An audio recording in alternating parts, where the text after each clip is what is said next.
All right, let's seam some Zoom Loom squares using whip stitch. I have 2 squares, my scissors, my darning needle, and my seaming yarn.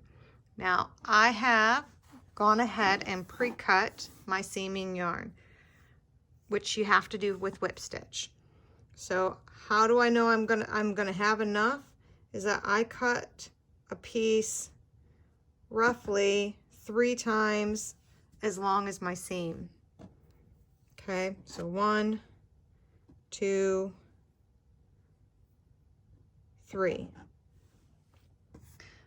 Set this aside for a second. Now I need to set up my squares. I wove in my ends as when my square was still on the Zoom Loom, so my 2 ends meet in this corner, and I'm going to put that on the bottom left hand side.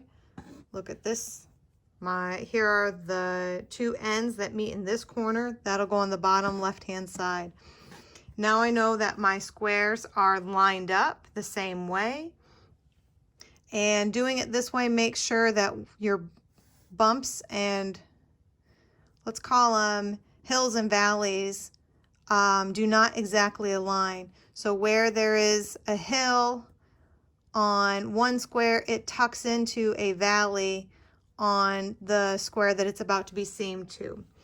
So I'm going to put right sides together. I am going to thread my needle.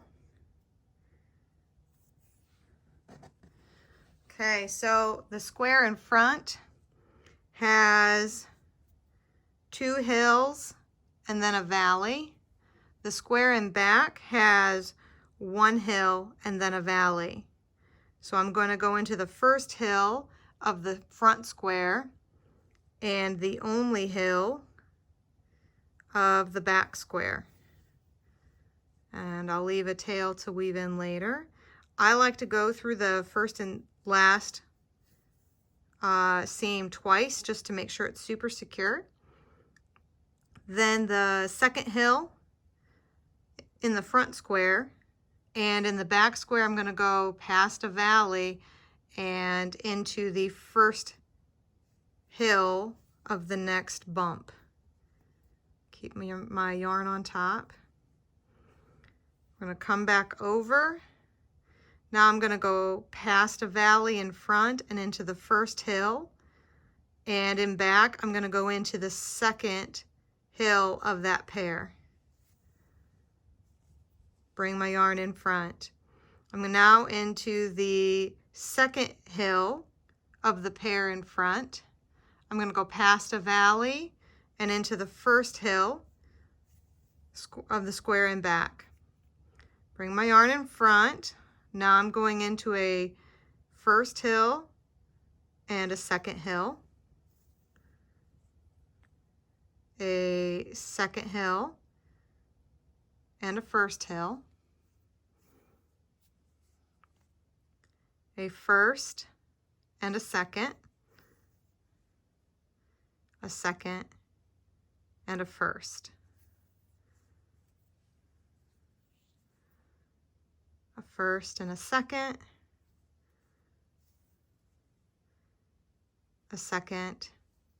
and a first, first and a second and a first, first and second and first,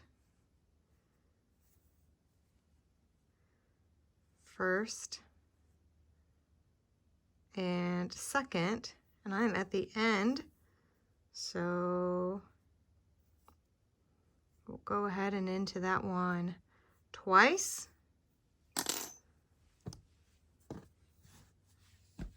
And you're done, other than you have some ends to weave in now. But that's it. That's the whip stitch. You can see the white a little bit. Not much. It's very secure. I'm not going to rip it apart, but it is secure For what the fabric is, it is very secure. Doesn't take long. It's very, very quick.